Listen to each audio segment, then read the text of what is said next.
You guys were able to hold off a surging team at the end.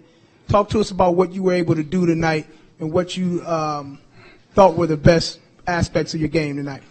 Well, we struggled all night to keep them off the boards. We did a good job tonight in transition defense. That was the number one thing. We knew that this team would get out in transition and run on you, and they've been lighting it up from the three-point line in transition and the half court. I thought we were physical defensively in guarding them, making them work, and then we started to break down in that second quarter and allow penetration. And whenever you allow penetration, that's going to give – now your weak side has to help, which opens up the perimeter, which opens up the paint. And what ended up happening, our bigs had to come to the ball, and that leaves Whiteside right at the rim rebounding the ball. So, the whole game plan, the number one key was to keep this team in front of us and make them shoot over the top, because if you have breakdowns in your defense, you're going to give offensive rebounding up, and you're going to give up three-point shots, which is two things they hurt you with.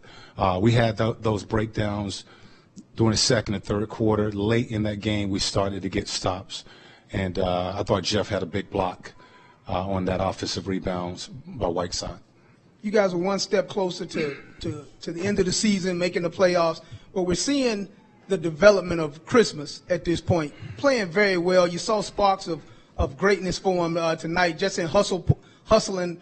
Talk to us about what you've seen out of him over the past month or so. Well, his length, and his length and his ability to screen and roll and defend the basket. We've been able to get some movement with him in that lineup, and really his ability to defend the basket and rebound the ball.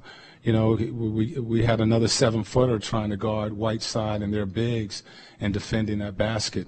The limited time that he's played, he's done some good things, and I just think we speed up the game. We get a little quicker with him in the lineup.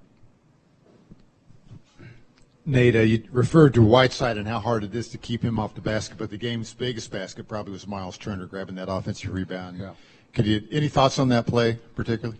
Well, I just think, Miles continues to grow, and, he continues to learn how to play the game, both ends of the floor. I thought that was a huge rebound, offensive rebound by him, where he didn't give in to it. We talked about that tonight as part of our game plan. Whiteside goes for every shot that comes into the paint, and we wanted our bigs to follow him to the rim. When he went to block the shot, we wanted our bigs to go for the offensive rebounds, very similar to what our bigs are doing. And it was a big play. Miles went in and won the hustle game. We talked about you got to go and get that ball, and he did that and was able to get an and one on that situation. Huge play.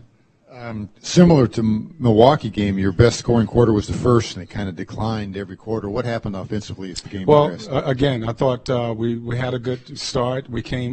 Our bench came in, and we weren't able to score. Didn't have a lot of movement. Defensively, we had some breakdowns in that second quarter where we gave up a 31-point quarter, and the rebounding. We continue to work to get stronger as that game goes on, because the intensity is going to pick up during the course of that game from first to fourth, and we have to raise the level of our focus and execution, going down the stretch. Nate, I think you called a timeout with 4:02 left.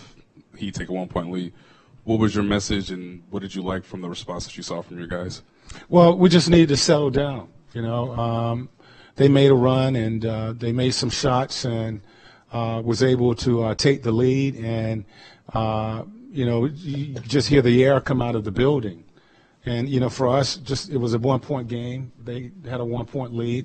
We needed to settle down and stay with the game plan defensively, keep that team in front of us, and rebound the ball, so that we can box out and rebound the ball. And then offensively, we wanted to, take advantage of some matchups. Paul had a hot hand, and we wanted to make sure that we got the ball in his hands late. I think the last 4 games, Miles hadn't scored over 10 points. Just what it was an encouraging sign today to see him score well and continue to rebound and pass the ball effectively. Well, he's rolling to the basket, and as opposed to popping, which he was doing a lot early in the season. We need that big roll into the basket. I think it puts more pressure on that defense. It also puts our guys in position to offensive rebound. He has to make his reads. When we throw him the ball in the pocket pass or the two-man game, the pick-and-roll game, he has to make the read, whether to shoot it or to reverse the ball to the weak side. And I think he's continuing to grow in playing that game. Speaking of that, it seems like Paul George is making a more concerted effort to get into the lane and try to make something happen. He only had, I think, 1 assist, but he would have had more if guys hit shots. I mean, he moved the ball pretty well. Is that something you've talked to him about, or is he just doing it? No, that's the game plan. We always talk about penetrating and looking out because a guy like Whiteside is going to come over, and to take a contested 2 when the defense is collapsing on the ball, finding the perimeter, we would much rather have a 3-point attempt in situations like that. Paul has been doing that all season long. It was a game winner in Atlanta with the penetration, looking out, and that's something that we talk about really before every game. Seems like going down the stretch, your guys weren't getting calls at their end, and then all of a sudden they get hot.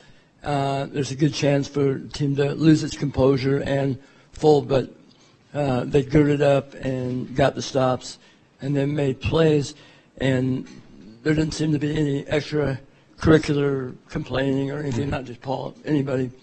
Is that a continued point of emphasis? No question. That was the number one thing on the board tonight.